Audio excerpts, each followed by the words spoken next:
Yeah. Okay, that's good. But I got it, and I can see myself. Well, thank you, Flaminio. Thank you, Marco. With your presentation and introduction, basically, you make me skip the first 2 slides. That is very good, I think. I hope. This is a work from the Sociable project, meta-analysis.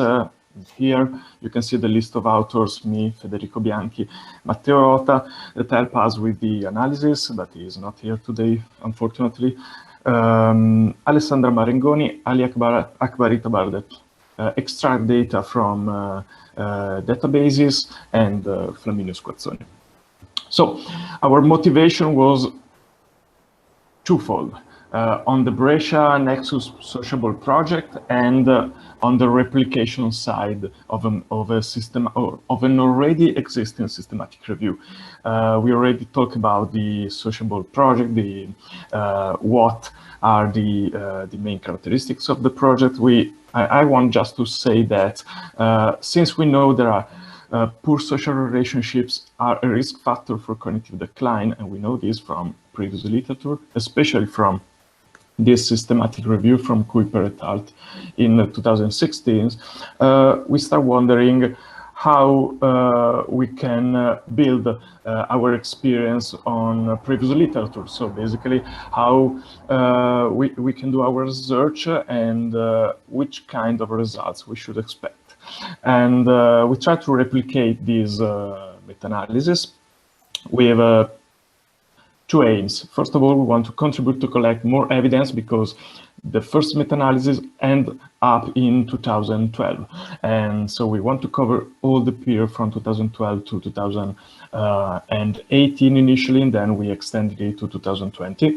And secondly, we want to investigate also the evolution of studies over time. So the evolution of the effect, the evolution of the association over time, methods, etc. So let's get into the meta-analysis. This is a short outline for methods. We start the database search from Web of Science and Scopus. We use the data available at the German Competence Center for Bibliometrics, thanks to Ali. And we end up with in the first search for the period July 2012 and beginning of 2018 with 7,000 unique entries. Entries are title and abstracts.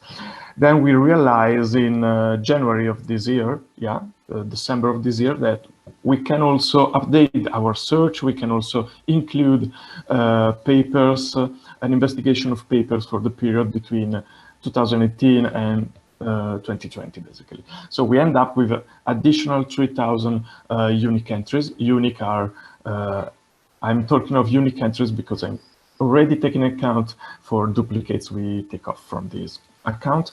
And we end up of 10,000, about 10,000 and a half entries, me and Federico selected based on title and abstracts. And which kind of criteria we use for moving from the entries to the papers that we have to read. So inclusion criteria, all articles must be peer-reviewed, and they must report an association between the social relationship that have to be measured at baseline and the change in cognitive decline measured between baseline and follow-up. So we are also looking at longitudinal studies. So no cross-sectional, we're looking to longitudinal perspective core studies in the general population, so no specific ones, and selecting articles that have been published in English, German, and French, that are languages we can understand easily. And these are criteria that are also presented in the also the language criteria present in the previous meta-analysis. While for the exclusion criteria, we take out all papers that have dementia as an outcome. So we don't want to see diagnosis of dementia, Alzheimer, or other cognitive decline disease, but we want to see cognitive decline per se, measured with mini-mental state exam, mainly with the mini-mental state exam. test. We perform our analysis. We perform a stratified analysis. We divided according to previous literature. We divided social relationships into three aspects: the structural one, the functional one, and the combination of the two. Structural aspects are basically networks, so element of the social infrastructure. Functional aspects are more related to social support, loneliness. So functional.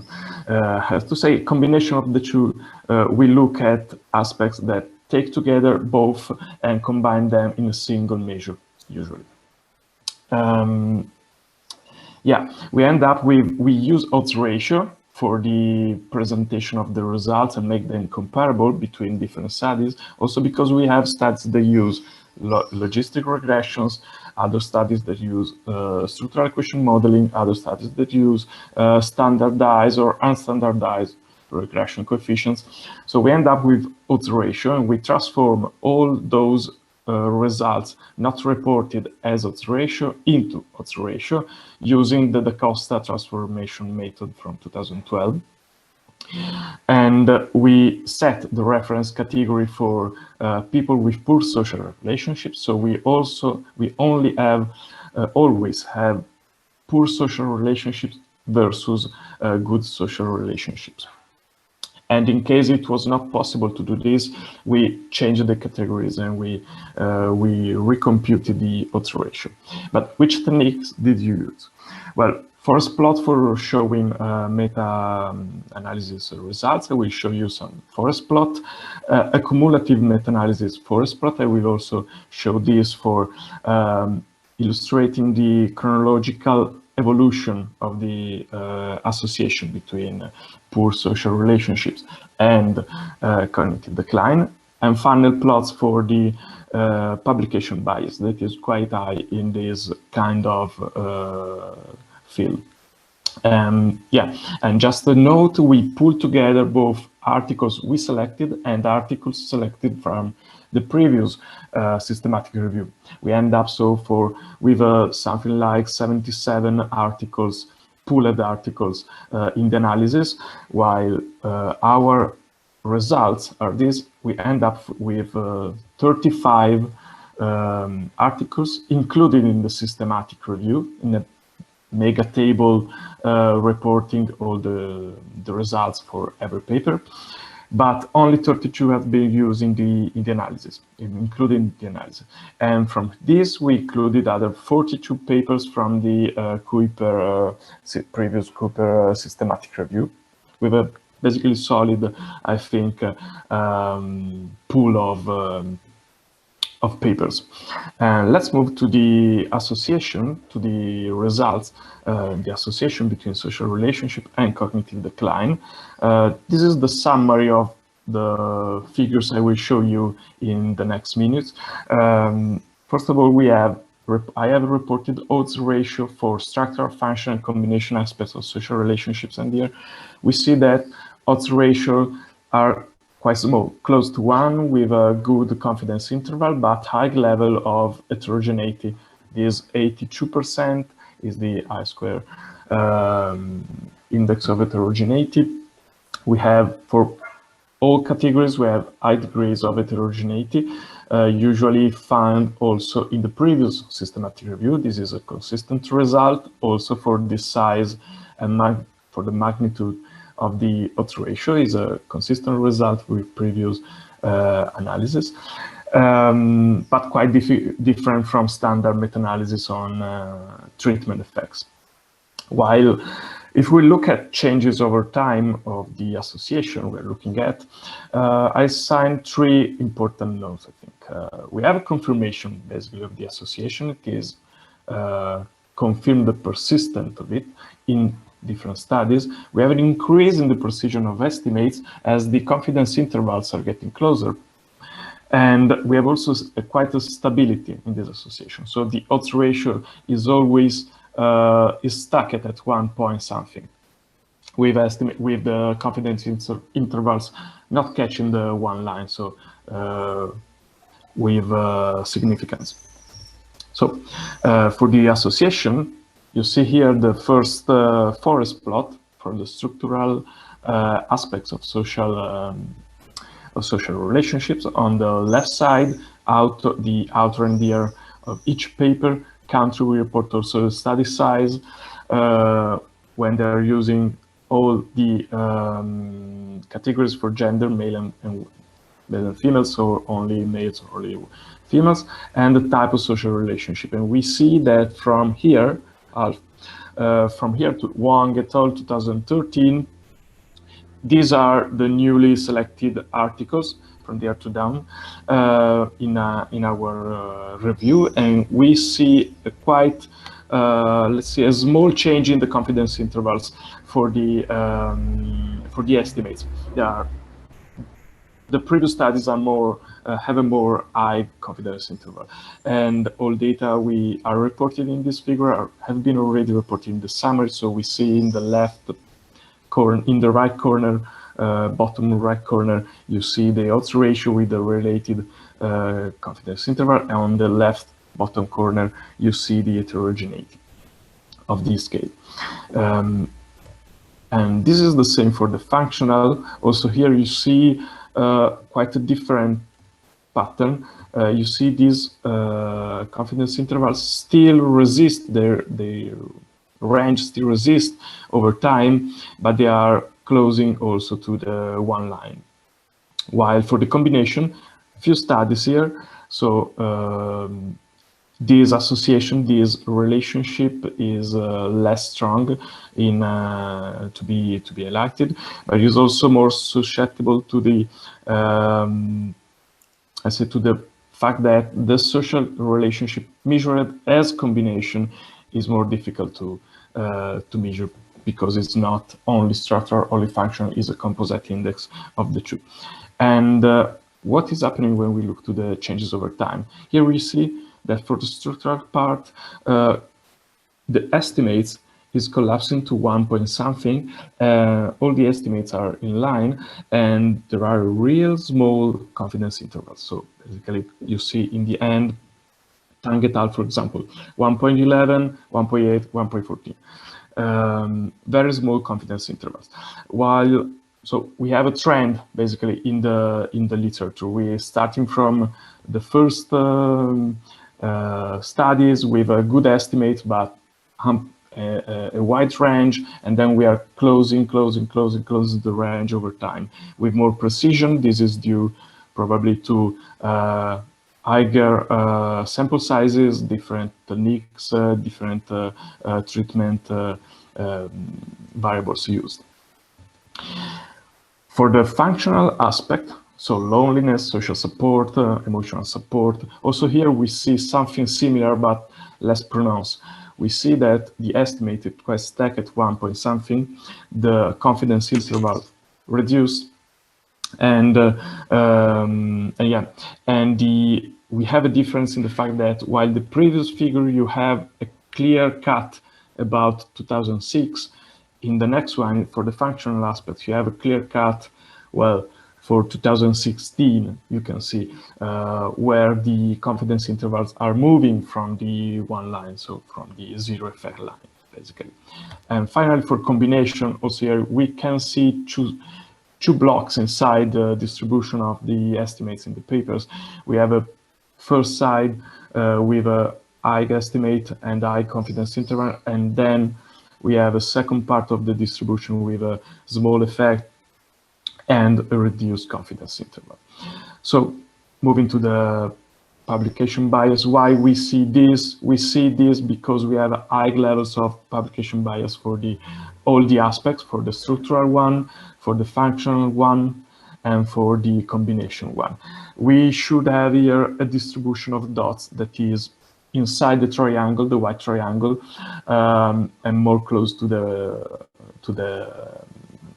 line, to the vertical axis, but we see that we have distribution that is pumped outside the triangle by the new articles we selected, because the distribution of this scatter plot was more inside the triangle from the previous systematic review for the structural aspects. So we have new studies that are moving outside the triangle, moving outside the estimate, the standard error, the estimate, so we have more publication bias. And we should discuss this in the last slide, in the conclusions. Again, for the functional aspects, also here we have more studies outside pushed by the new studies selected in our systematic review. While we don't have any great changes here for the combination with respect to previous work, because there are really few works here, so they located inside the triangle that it was. So to sum up and close this short summary of results, we have three kind of reflections to do, I think. First of all, we have general results of the meta-analysis. We have a small effect, 1.1, an odds ratio between 1.11 and 1.15, with confidence intervals quite close, and significant, and a good level of significance in these small results, small association. We have high level of heterogeneity, and this might be associated with the fact that we have a measurement of social relationships, but also measurement of the outcome, the cognitive decline, that is quite different between papers. We have for the social relationship, we have functional structural combination, but once we divide the aspects, we also have inside social activity versus network size versus network diversity. That means having for network size, network diversity, and other characteristics of networks, having a very precise index of structural aspects, for example. And for social activity is just a count, usually is a count of how many activities you are participating in. So how many different activities in different places, neighborhoods, voluntary activities, etc., religious ones you are participating in. And this is moving, this is pushing forward our, let's say, our heterogeneity. We have, however, we have the persistence of the association over time. That is a good thing to see, and also make us expect to find any kind of association also for our small case on Brescia. Small in the sense that usually these studies are using nowadays national representative surveys. So basically we are using a local experience other than initial one. Anyway, we have this persistent over time of these association and the more precise estimates. This might be related to techniques used and to size of the samples used. So more precise regressions, but also more precise larger samples leading to more precise estimates of the association. And we have the presence of some kind of publication bias, quite high, between 70 and 80%, 84%. And this might be the consequence of the absence of some standardization in how to study this kind of association, because we do not have standardization in the methods, we do not have standardization in the measurement of the social relationship, and we have small standardization, let's say, in the measurement of the outcome. We have cognitive decline measured as change or as dichotomous. We have cognitive decline measured with mini-mental state exam or with mini-mental state exam with other tests. So basically, these are all elements that are pushing the heterogeneity and the publication bias side. On the methodological side of the studies we found. Matteo, I mean, I'm closing time, please. Yeah. Okay, sorry. Yeah. Is the last minute. Okay. We are seeing the emergence of new methods like structural equation modeling for estimating the association, but we see also little consistency between, as I said before, between different studies, and inclusion in large sample sizes. I already said it. Finally, we should reflect on what, well, which are the channels why we see this association between poor social relationships and increasing probability of cognitive decline. Well, there are different channels, probably all those reported here: functional structural combination, aspects are moving the association, are pushing this, but inside these channels, we are not really able to isolate the elements pushing for the highlighting the association. And well, is the use it or lose it theory still valid in this case? Is more valid in this case, or is still valid? The theory pros that say that, well, if you don't use your capacity, in this case, your cognitive ability, well, you should see a reduction in its functionality. We see that it might be true, but it is also difficult to estimate this in a clear way. So basically, we should reflect on, for the discussion, maybe we should reflect on which kind of mechanisms underlie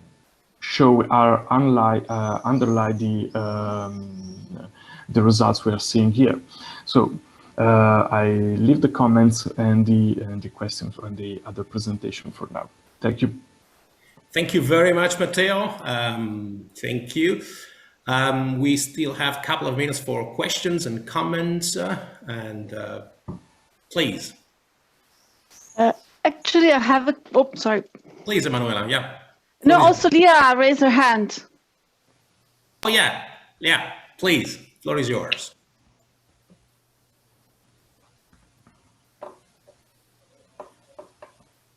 Leah, do you want to pose a question? Actually, I was just clapping hands. I'm so sorry. I didn't mean to jump. I would have a question, but I think Manuela was first. So I don't want to jump with you. Please go on, Leah. Maybe I've missed it. I was just wondering how you handled all the different kinds of confounders. I think this is always really challenging to deal with in the meta-analysis. So I was wondering whether these 1.1 effects were mainly just the main effects without any confounders yet, or whether it was already fully controlled effects. Thank you. Okay. Should I reply or? Yes, please, Matteo. Okay. Yeah, we control it. We stratify the analysis for several controls. For the papers, for example, characteristics, size of the sample size, geographical area, and other things. I have the table somewhere if you want to see this, but we control for the confounders. And also during the analysis, our database highlight the effect and all the kind of controls the paper use. So we can so basically we introduce this as a strata in the analysis. So the effect is the final one. Very well. There's a question from Amaya, please. Yes. Can you hear me? Yes, we do. Yeah, perfect. Thanks a lot, Matteo. Very nice presentation and very pertinent meta-analysis and systematic review.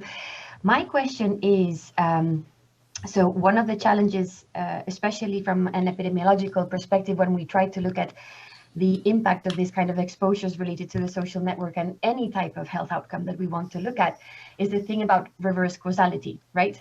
What comes first? Is it really the social network that is affecting the cognitive abilities, the cognitive function, or is it actually happening in the other direction, right? And probably it's actually, the response is happening in both directions, I guess. But my question is, when revising these individual studies, did you come up with specific techniques or specific ways in which authors are dealing with this reverse causality? What are people doing? What are researchers doing to try to avoid this reverse causality and at least know whether these associations that we're seeing are indeed in the direction that we are expecting them to happen? That's a good point. Really good one. Well, I think